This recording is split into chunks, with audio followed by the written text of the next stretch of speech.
Hello, my fantastic favorite ferrets. Welcome to my August favorites video. I love favorites videos. I don't know why I don't do them more. I do know why. It's the same reason I don't make all YouTube videos more, which is that I kind of don't want to do it. But anyway, here we are. I really do like favorites videos, and this month is exciting because it's the first time in a while that I feel like I've enjoyed life enough to have favorite things.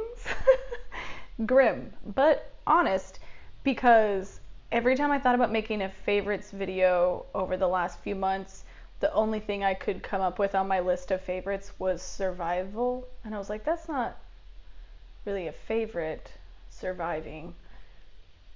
My personal mental health has leveled out a little bit more, which is welcome. And I actually have a theme for my favorites this month. They all, well, I guess not all, most of them fit into the category of like nostalgia and comfort. Really, nostalgia and comfort are my favorites for this month because I've been focusing on things that nourish me, and for whatever reason that kind of rooted back to things that make me think of parts of my childhood or different phases of my life that have had some sweet, comforting moments in them. And I've been trying to prioritize that as a focus sometimes. I tend to work a lot and not stop and prioritize enjoying my life. This video is sounding very depressing. I just went on that whole speech about nostalgia and comfort and realized that a few of the things aren't related to that and actually are very much related to like productivity. So I'll do those first and get it out of the way. Okay. You know, a Virgo loves her to-do list. I just bought this one. I have not yet found a perfect to-do list planner, and this is still not perfect, but it's the closest that I've gotten. I wish that they made to-do lists as planners. Like, I wish a to-do list pad could make a baby, get real intimate with a daily planner, because here's the thing, y'all. I'm speaking to the manufacturers of planners and lists devices. Obviously, daily schedules don't have enough space for a whole to-do list if your to-do list looks like mine. And to-do lists that I like, where it has like all the space that I want, the types of things that I want on it, I don't want to tear them off, and I want to be able to turn it to the next day and like keep the rest of my schedule. I want my schedule and my to-do list to be in the same place, but I want there to be more room for the to-do list part. I've looked a lot. I have not found anything great. So to kind of make that happen myself, I settled on this to-do list because I like it the best as far as the layout. There's enough space for me to get serious. There's a basic schedule window, which is helpful for me keeping track of what meetings I have that day and everything. You can probably figure out what that's helpful for. You also live a life and have a schedule. I like that I can put the date in here so I'm not locked into whatever date it is. I don't care about the water intake part at all because I already am the thirstiest person in the world, double meaning intended. And I like that there's a little blank notes spot here. Some of the to-do lists out there, I was like, you are a January to-do list. You are a newbie to-do list. You are for people who think they want to be about that to-do list life, but they really don't, because they just had so many things on them that you're keeping track of. And I was like, this is a person who's just made a New Year's resolution and wants to keep track of everything. And in February, this will be obsolete. I just need like the things that I need.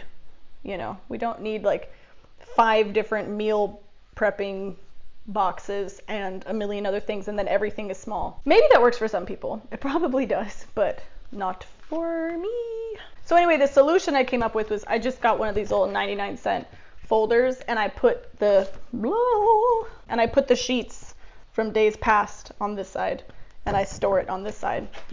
And so each day I tear off the previous day's sheet, put it on the left, and make the new one. Also, I got a little tip that this is a favorite tip. Instead of just doing check marks, and I actually got this tip as there was a notepad for sale that had like a little key that described this, and I was like, I'm just gonna do that on whatever to-do list I use. But instead of just doing check marks, it was like, do a check mark if you finished it. I'm out of breath talking about my to-do list. That is such a statement on me as a person, and it's so accurate. Just take a deep breath. It's fine. It's just a to-do list. Do a check when you complete a task. Obvious. An X if it's like you don't need to do it anymore, just like a little delete. And a forward arrow if it's something you have to move to the future. That really changed the whole game for me, guys, because now if I'm like, oh shit, I couldn't get to that today, I can just go like beep. And then the next morning when I tear off from the day before, I just do a little scan, see if there's any little forward arrows. And I go, yes, I didn't complete that yesterday. I will move it to today's to-do list, put it in my folder, and then just fucking feel good. I like to be organized and feel good, guys. I mean, whatever. It's not weird. It's not weird to love to-do lists and organization, okay? So anyway, I just talked about to-do lists for 10 minutes. Next up, my toothbrush. Is that weird to tell you? Is it gross that I'm holding it? It goes in my mouth. It's the Quip toothbrush. I like it because it does little 30-second increment timers for 2 minutes, and that helps me divide up my mouth evenly and ensure that I do the full 2 minutes, and I like that. That's it. But it is one of my favorites. I'm always like, yes, I'm getting the full 2 minutes and it is spaced evenly, and I like that. Okay, this one is serious. I got this from the YouTuber Mel, who we share, well, she's growing out her hair now, but for some time we have shared a bleached bald head. And I do have a sensitive scalp, and I wasn't quite sure what to do about it, but I saw her talk about the sensitive scalp protector, this little thing. It's like $1.50. So I bought it, and the last time I bleached my hair, I was like, wow, fuck you, me, for not buying this sooner and torturing my scalp needlessly. It made a huge difference. I didn't have like any irritation at all on my scalp, and I'm so excited about that because I already was letting my buzz cut grow longer than I really actually like to, because I needed time between bleach jobs to let my scalp rest from the trauma.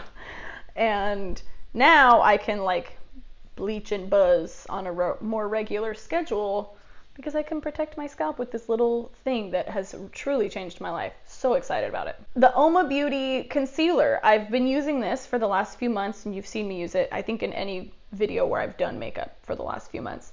And I mentioned a little bit that I was like, this might be a little thicker and drier than like my dream concealer would be. That might still be a little bit true, but it's kind of irrelevant because I do think it's my favorite one I've found in a really long time. And I've come around to the texture because it does last really well, and you can apply it really lightly as long as you use a damp sponge. Like I can dab it on. It just wears well. The color's really good. We should always be prioritizing Black-owned businesses, just period, always, all the time, any area that you can, to help balance out the incredible imbalance that there is in our society. So that's important to keep in mind, but also this is just genuinely the best concealer I've found in a long time. I'm really enjoying it. All right, nostalgia, happy things, rom-coms, and 90s grunge pop, and like Faith Hill and Jewel and Savage Garden, and music that was the kind of music I listened to when I was like between the ages of 6 and 10, and I was like, yeah. That has been so nice to just listen to music that I'm like, oh my god, Duncan, Sheik, I forgot, like these just like emotional acoustic songs and pop, and it's been really, really fun to, I'll pull up like You Were Meant For Me by Jewel on Spotify and then just like let it play whatever it suggests off of that and be like, I totally forgot about this song. Don't Want to Miss a Thing by Aerosmith from the Armageddon movie soundtrack. I was like, I love these songs. It's so fun to listen to them again and just feel those feelings that I felt when I was like a kid to young teenager, going like, music, huh? Okay. It's been really, really, really fun and made me really happy over the past several months, but really the last month I've been leaning into it. Also, I mean, I've continued to listen to 70s and 80s soft rock and classic rock, so that's been less of a reminder because it didn't go anywhere. However, I have also leaned into that and been really enjoying a lot of Peter Gabriel, Elton John, Paul McCartney, just music that I'm like, yes, David Bowie. And then movies, rom-coms. I mentioned some in my last video. I watched The Holiday and My Best Friend's Wedding, 10 Things I Hate About You.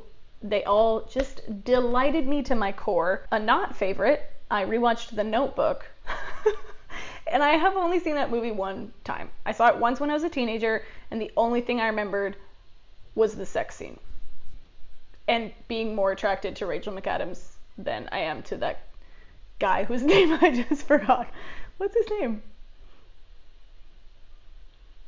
Ryan Gosling. The way I remembered his name is from the Oscars around that time when The Notebook came out. They did a song, and it was a lot of famous comedians it was called like The Comedian at the Oscars, and it was like John C. Reilly and Will Ferrell and Jack Black, I think, and they sang this song about how the comedian at the Oscars is the saddest person there because comedies never get nominated for Oscars. And I just remember there was a point where they were like yelling at some of the nominees and singing at them, and Will Ferrell pointed at Ryan Gosling and he said, "Ryan Gosling, you're so hip and now. Well, I'm gonna break your hip right now." And remembering that line was how I remembered that his name is Ryan Gosling. So that's how my brain works. Anyway, I'd only seen it one time. I only remembered being attracted to Rachel McAdams, and that's essentially it. That's a terrible movie, and I'm positive that there are already think pieces on this topic, and I didn't just like blow open a story, and a lot of people with today's knowledge in mind find that movie terrible. Oh, someone's knocking on my thing. Their love is terrible. They're both terrible people, and it's also super racist and filled with elder abuse. So that movie's not a favorite. One movie that should be terrible, but I love so much, and I just watched again, is 17 Again. That movie should be deeply upsetting, but damn it if that Zac Efron isn't just so adorable. He's so adorable, and I love that movie so much. The scene when he cries in the courthouse while he's reading the letter to her, I was like, feelings. When the movie 17 Again first came out, I didn't see it, but my older sister was like, "Have you seen that movie 17 Again?" And I was like, "No, because it looks bad." And she was like, "It's really good, you have to watch it." Wouldn't leave me alone about it. And then she just was like, "Hey, let's hang out." And then just had tickets already purchased and was like, "Surprise, I'm taking you to see 17 Again." And so we watched it, and I was like, wait, okay, I love this movie now. And it's stupid, but I love it. And then I moved to Utah for a summer, and I really didn't like my situation there, but there was a $1 movie theater. It was only 25 cents on Tuesdays. And that entire summer it was playing 17 Again. So I would just go on Tuesdays by myself with a quarter and watch 17 Again, again and again and again. So I've seen that movie a lot of times, and it just always makes me happy. Another nostalgic favorite, I picked up my old guitar again, which has been just healing and lovely and relaxing, and I've been so happy that I decided to do that. And I have this abalone shell, which is from, dump these out. This is from a little shell shop in my hometown that's like a really, really, really special place to me. Some of my earliest memories are from sifting through the shells there in Morro Bay, and the shells that I have from there from when I was a kid are very special to me. So this is a little abalone shell from a place that means a lot to me, and I haven't quite known what to do with it, so it's just been in my closet, and then I realized it's the perfect place to store my picks. So now I keep my guitar picks in there, and then I dump them in my lap.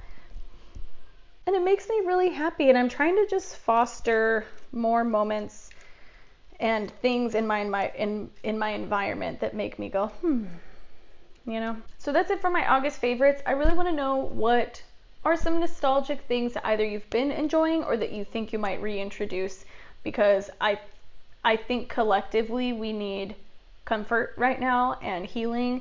And so I would love to hear what things are bringing that to you, and maybe we can all pick some things from each other's lists and be reminded of some nice things that make our souls feel good. Thank you guys so much for watching. Don't forget to order the black palette, by the way, if you haven't, because it is going away for probably ever, or at least for a long time, because we're not going to reorder it because we're prioritizing some other developments right now.